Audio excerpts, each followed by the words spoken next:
राज्याचे ज्येष्ठ नेते पद्मविभूषण शरद पवार साहेबांच्या जीवाला काही धोका आहे का? या प्रश्नाचं उत्तर आज आपल्याला समजून घ्यायचंय अगदी थोडक्यात 5 मिनिटांमध्ये. समजून घ्या, द ग्रेट मराठा पॉवर किंवा मराठ्यांची शक्ती, महाराष्ट्राची ताकद, सह्याद्री असा उल्लेख केला जातो. जाणता राजा देखील त्यांना म्हटलं जातं.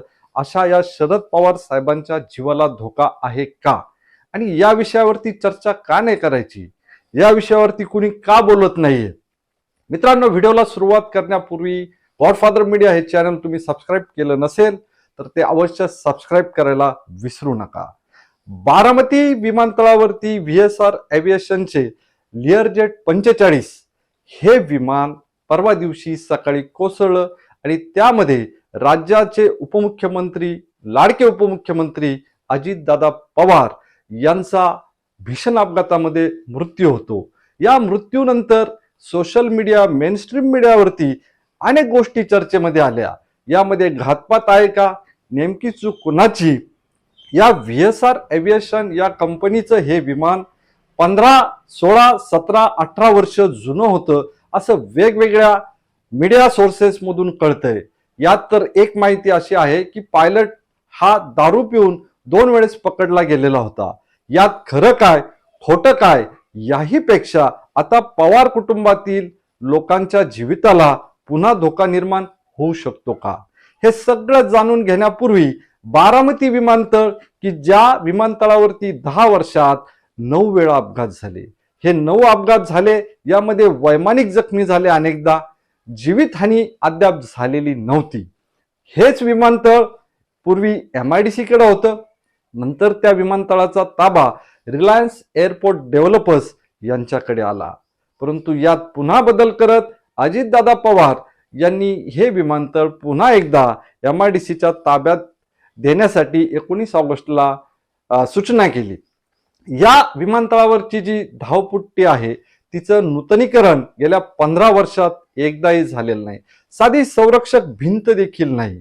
त्याचमुळं महाराष्ट्रातील जनतेला प्रश्न पडलाय की अजितदादा पवार यांचं निधन हे नेमकं कशातून झालंय? यामध्ये चूक कुणाची आहे? यात लिअरजेटचा वैमानिक की DGCA ची चूक आहे की सरकारची चूक आहे? आणि यातून आपण काय शिकलो? अपघात होतात. अनेक नेते आपल्या महाराष्ट्रातील किंवा देशातील यांचे विमान अपघात किंवा हेलिकॉप्टर अपघातामध्ये मृत्यू झालेले आहे. आणि नंतर होतं काय? चौकशी लावली जाते. परंतु त्या चौकशीचा अहवाल काय आला? यामध्ये दोषी कोण होतं आणि कुणाला शिक्षा झाली की नाही याबाबत सगळा व्यवहार गुलदस्त्यात राहतो. म्हणजे तो कधी बाहेर येतच नाही.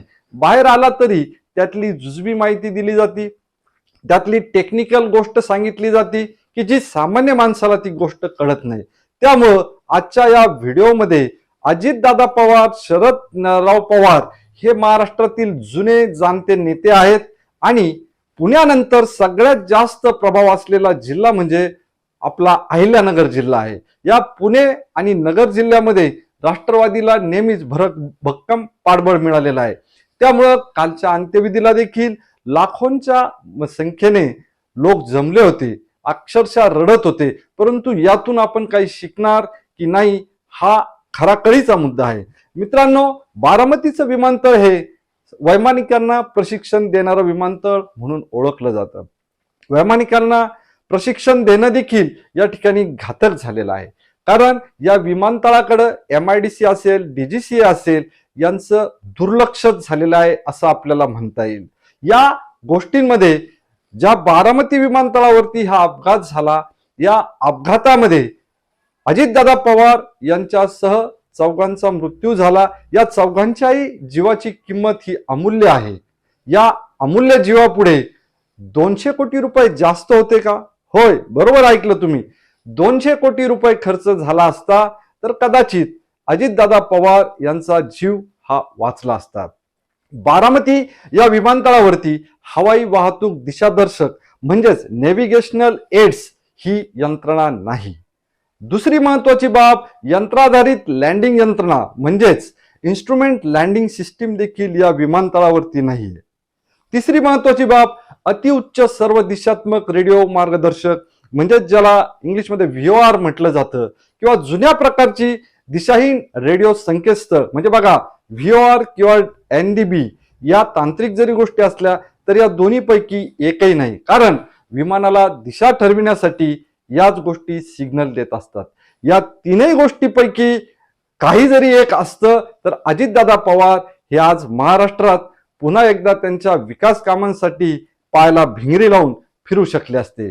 लेअरजेट 45 या विमानामध्ये त्यांचा जो अपघात झाला, दुर्दैवी अपघात झाला नव्हे, तर यामध्ये या टेक्निकल बाबी आहेत की ज्या टेक्निकल बाबींवरती जवळपास 155 ते 200 कोटीच्या आसपास खर्च झाला असता.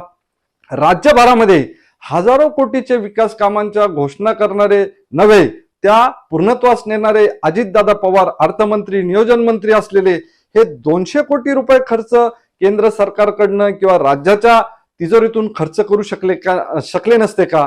कारण इन्स्ट्रुमेंट लँडिंग सिस्टीमला साधारणपणे खर्च येतो 20 कोटी रुपये. एटीसीचा जर टॉवर बसवायचा असेल तर 80 कोटी खर्च आहे. बारामतीच्या विमानतळावरचा रनवे आणि लाइटिंगचा खर्च अंदाजे 30 कोटी. हवामान आणि आपत्कालीन सेवेसाठी जास्तीत जास्त 25 कोटी खर्च आला असता. म्हणजे असा एकूण 155 किंवा जास्तीत जास्त 200 कोटी रुपये जर आज असते तर अजितदादा पवार हे आज आपल्यात असते. मित्रांनो, या बातमी मागची आणखीन एक बातमी अशी की अजितदादा पवारांचे ड्रायव्हर हे त्यांना म्हटले होते की आपण या बाय रोड जाऊयात, परंतु मुंबईवरनं ते बाय रोड आले नाहीत. ते बाय रोड जरी आले असते तर कदाचित चित्र वेगळं असतं. किंवा अजितदादांकडे दुसरा पर्याय असा होता की मुंबईवरनं पुणे इंटरनॅशनल एअरपोर्टला यायचं होतं.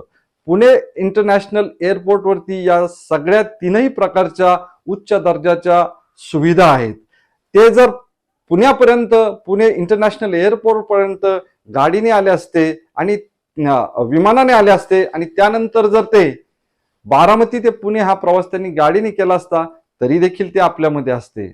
मित्रांनो, या दोन शक्यतानंतर तिसरी शक्यता म्हणजे बारामतीच्या विमानतळाला आज जर 10-15 वर्ष झाले, त्या विमानतळावरती व्हीव्हीआयपी येतात. भारताचे पंतप्रधान नरेंद्र मोदी किंवा मुख्यमंत्री फडणवीस व्हीव्हीआयपी येतात, अनेक प्रशासकीय अधिकारी येतात. ते विमानतळ हे जनतेसाठी खुलं नाही. त्या ठिकाणी एक तर प्रशिक्षण दिलं जातं किंवा प्रशासनिक कामासाठी व्हीव्हीआयपींचे दौरे असतात बारामतीमध्ये. या कामासाठी त्या विमानतळाचा वापर होतो आणि तिथे 200 कोटी रुपयाची रक्कम जर खर्च केली असती तर या सगळ्या गोष्टी झाल्या नसत्या. मित्रांनो, आता शरद पवार साहेब की जे ज्येष्ठ नेते आहेत हे देखील त्या विमानतळाचा वापर करतात. सुप्रियाताई सुळे असतील, पवार कुटुंबातील इतर घटक असतील किंवा प्रशासकीय सेवेतील IAS IPS अधिकारी असतील, व्हीव्हीआयपी असतील, राजकीय पुढारी असतील, हे सातत्याने बारामतीला भेट देतात. यातून आपण काय शिकणार आहोत? 200 कोटी रुपयाचा खर्च सरकार करणार की नाही, आणि यामध्ये चूक ही निश्चितपणे AAI, DGCA किंवा सरकार, याबाबत तुम्हाला नेमकं काय वाटतंय? 200 कोटी रुपयांसाठी ही घटना झाली का आणि पुढच्या घटना या सरकारला टाळायच्यात की नाही? कारण धुके, धूळ आणि पाऊस यामुळे जी कमी दृश्यमानता होते आणि त्यातूनच हा अपघात झालेला आहे. याचा निकाल चौकशी अंती DGCA आणि विविध तपास यंत्रणा देतीलच, परंतु यावरती तुम्हाला नेमकं काय वाटतं? 200 कोटी रुपये खर्च सरकार आता तरी करेल का? पवार कुटुंबियाचीच काळजी नव्हे, इतरही पुढारी मंत्री यांच्या जीवाची काळजी सरकार घेईल का? सगळ्याच विमानतळाचं ऑडिट होईल का? सिक्युरिटी ऑडिट झालं पाहिजे, टेक्निकल ऑडिट झालं पाहिजे. आणि या गोष्टी तुम्हाला माध्यमांमध्ये चर्चेत असताना दिसतही असतील, परंतु सरकार दरबारचा एकही मंत्री, एकही पुढारी या विमानतळाच्या या 3 बाबी नसल्यामुळं हा अपघात झाला हे सांगायला तयार नाही, बोलायला तयार नाही. कदाचित थंडा करके खाव म्हणजे सगळं जिथल्या तिथं झालं, सगळं वातावरण शांत झालं की नंतर मग सरकारी रिपोर्ट येतात की अपघात का झाला, कसा झाला. हे झालं विमानांचं, परंतु रस्त्यावरती देखील हजारो लोकांचे दरवर्षी जीव जातात. या रस्त्यांकडे देखील, सर्वसामान्यांच्या जीवाकडे देखील सरकारने लक्ष द्यायला पाहिजे.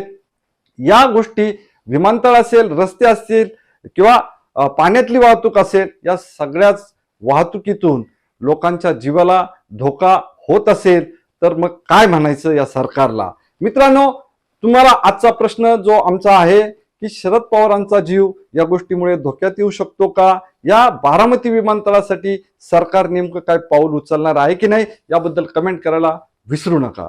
धन्यवाद.